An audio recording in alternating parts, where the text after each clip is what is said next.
Just 20 years before the famine which ravaged Ireland, and 20 years after the Act of Union, a wealthy Anglo-Irish landowner built a magnificent mansion.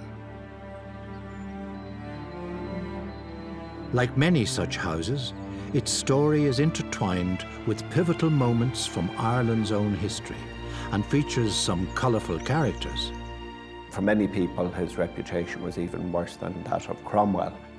The family took a very wise precaution of putting in a caretaker who had Republican sympathies. They were a decent bunch of men. They looked like kind of your uncles or your country farmers kind of thing. The new owner he is a Renaissance man, really. For 100 years, Ballyfin was a family home, a place to entertain and impress until dramatic events at home and abroad ended this extraordinary way of life. Houses like this were targets. Many were burnt down, and therefore there was the sense in which there was a crisis point. Fortunately, by 1928, the Patrician brothers came up with the money to buy it. The idea was that this would provide a better opportunity to set up a boarding school. For 80 years, the Patrician brothers ran a school at Ballyfin, but the upkeep became overwhelming. The house was lost, it was doomed. Somebody came along and told us there was a man interested in purchasing the house because he had a dream of restoring it to its original grandeur. After the sale, the house underwent one of the most lavish and extraordinary restorations ever embarked upon in Ireland. I think of all the architectural tasks, this is one of the most joyous and indeed one of the most challenging. He had to pay a serious amount of attention to detail, to do it justice and to bring it back to life. There will not be golf here. Hallelujah, there's a God in heaven. In the very beginning, when I wondered, well, why a hotel, or what sort of a hotel? It's going to have to be one of the best hotels or one of the best restaurants in the country. And Fred just looked at me and said, well, why would you stop there? This is the story of the rise, decline and rebirth of one of Ireland's architectural treasures.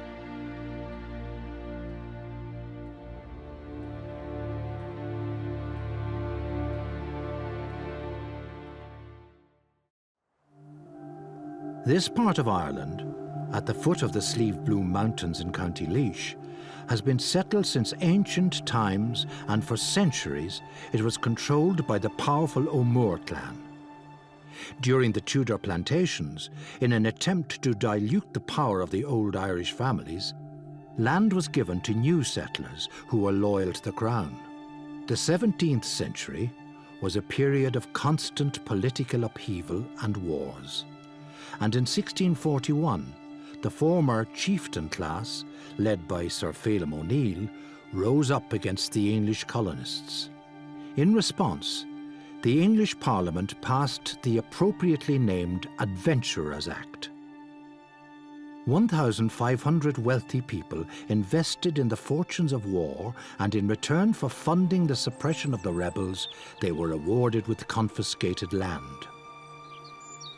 One of these investors was Periam Pole, whose family was given 3,500 acres, including Ballyfin. Inspired by the new fashion for naturalistic design, pioneered by Lancelot Capability Brown, Periam Pole's great-grandson William decided to enhance the estate by planting woodland and creating a lake.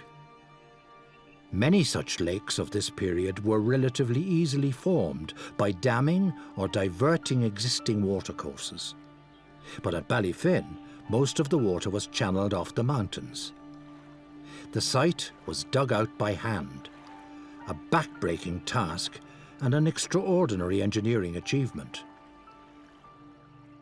We're in the foothills of the Slieve Bloom Mountains, so the dramatic difference between Ballyfin and the Slieve Bloom Mountains is manifest everywhere you look. When you look out from Ballyfin, you just see that wonderful countryside all around you, and the Slieve Blooms rising very gently off to the western end.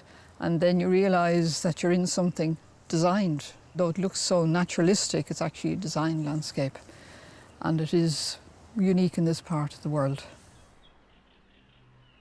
These landscapes were designed to be for pleasure, leisure, hunting, fishing, shooting. But there was also this idea of controlling landscape, of making it naturalistic. So many of our old landscapes seem to be natural, but they're actually all designed.